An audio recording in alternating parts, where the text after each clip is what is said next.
Hi, this is Andrew with Eskimo, and I'm very happy to be joined today by Thrishantha Nanayakkara. He is a senior lecturer at King's College London, specializing in biomedical engineering and robotics. Trish, thank you so much for being with us today. Thank you for having me. The topic we're going to discuss is artificial intelligence, or AI. And if you can you tell our viewers what is artificial intelligence?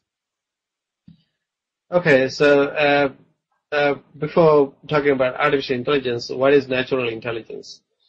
How do we call somebody intelligent? Let's say you take somebody, seemingly intelligent, and then ask about 100 people to watch him, and then comment on his views or intelligent behavior. And you will see that 100 people will say 100 things. And then some people will say, okay, so he's a super smart guy. But some people might say, he's stupid.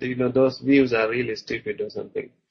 So intelligence seems to be really a relative thing. It's relative to the observer. There's nothing called a absolute intelligence. So another, let's say, case where you don't see his behavior, but you see the result. For example, you get a survivor, and then you ask him to be in a jungle for 1 month, and then you see him coming out after 1 month, and then you listen to his story. Then people might, based on that situation, people might judge various things. So how he survived and how he faced that situation and how he came up with new, very innovative strategies to survive. So then based on that end result, what we achieve, no matter how they do it, we might say it is intelligent behavior. And then the other thing is, it is like the ability of somebody to go to a completely new environment and then use the environment as kind of a mirror to reflect upon one's own strengths, weaknesses, and then, their own thoughts, like that. So intelligence is very hard to define. So based on these things, we can say that intelligence is something like your ability to come up with very, innovative responses to any given situation, and then understand the environment, observe and understand the environment, interpret the environment, and make representations about the environment, and then use those representations to come up with new interpretations and to face the environment. Basically, what it's in a nutshell, it is about survival. It is about somebody's ability to relate to the environment, exploit the environment, or manipulate the environment, and then use its prior knowledge to come up with strategies to survive. What are the central problems of AI at this point? If we look at what we think of this intelligence thing, so let's say, for example, a survivor has to go to environment, unknown environment, and he has to take some decisions to survive. Then the biggest problem is computational speed. So he has to quickly process all the information. He can, visual information, auditory information, smell, and then he has to come to quick judgments. And then that parallel processing resource, we do it using about 85 to 100 billion neurons in the brain through synchronous firing. So, but today's computers are like sequential computers.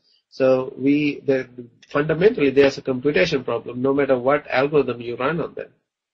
So I think in my view, with my experience, what I can say is the parallel computing, the speed of parallel computing and synchronous computing, concurrent computing, is a big bottleneck. So if you can solve that, a lot of things can be, I think, improved. The other thing is the stable interactions with the environment, right?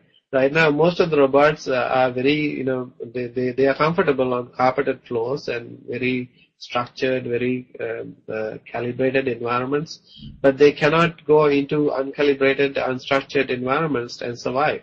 So even the best humanoid robots, Honda Asimo and things like that, they can walk on very, even terrain, but they might find it difficult to walk on a beach or something, or just transit from a concrete floor to a sandy floor or muddy floor or something like that. So there are robots out there like the Boston Dynamics, the Big Dog and things like that. So they are coming up, but that stability in interaction with uncertain environments is a big challenge. And then the other big challenge I see is the communication interactions with the humans. So we communicate predominantly through language, and robots are very, very weak in language, and then we can talk to them using very primitive speech recognition programs. But if you come up with complex sentences and incorrect grammar and things like that, robots might find it difficult, and they find it difficult to verbalize what they think and express what they think. Or you might be surprised to see that like even a robot find it difficult to read printed text and understand it.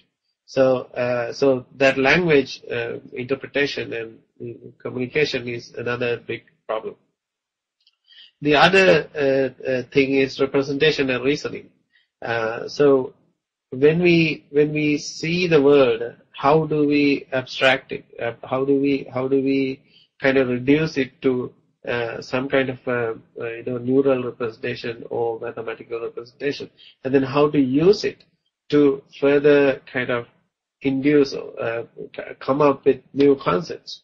So right now it is robots are mostly, artificial intelligence is mostly limited to interpolation, not kind of extrapolation.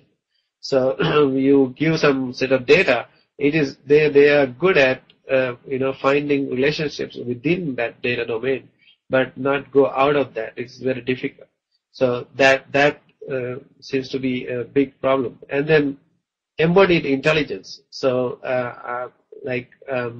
so there are programs that can run seemingly intelligently. For example, chess, artificial intelligent chess games or things like that. But when those programs have to be in a physical robotic body and to interact or see the world through a body, then it runs into problems, because sensors that see the world are connected through some mechanical system, and then when you try to take actions on the world or the environment, how you feel the world also changes. So that embodiment and intelligence is another big problem to be solved. So I see these problems as the biggest remaining problems. Thrish, what is combinatorial explosion? Combinatorial explosion is when it happens. For example, I'll take as example. Let's say I have two hands. I have 5 fingers each, and then I have these joints. And then I have to find a solution, a manipulation solution, to lift a cup.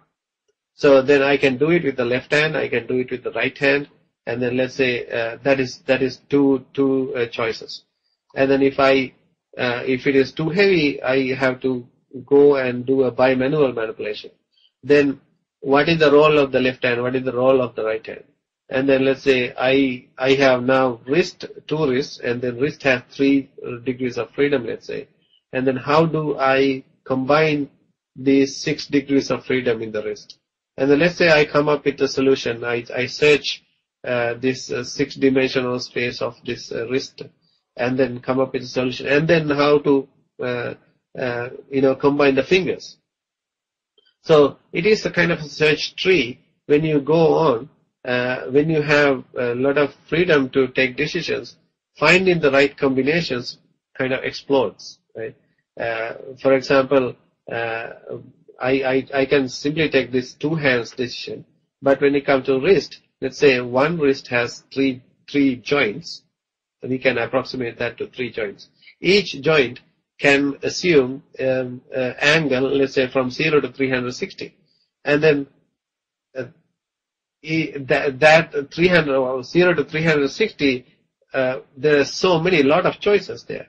And then given a choice, you have to pick the next angle. Again, that is a search from 0 to 360 or 180, let's say. And then you pick the next decision. And then you go to the third joint. Again, it is a 0 to some angle, right? So then it's a huge search space. So this explodes with the number of degrees of freedom to be searched. So that is a combinatorial explosion.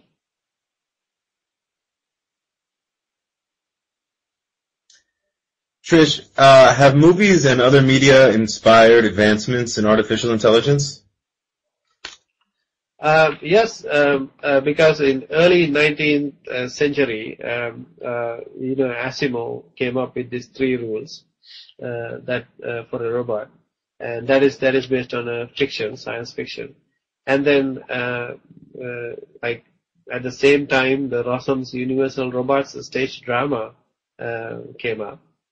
So that first, for the first time, coined the term robot. Robot is a Czech word for forced labor, and then that was the whole idea of having robots that could replace the slavery at that time.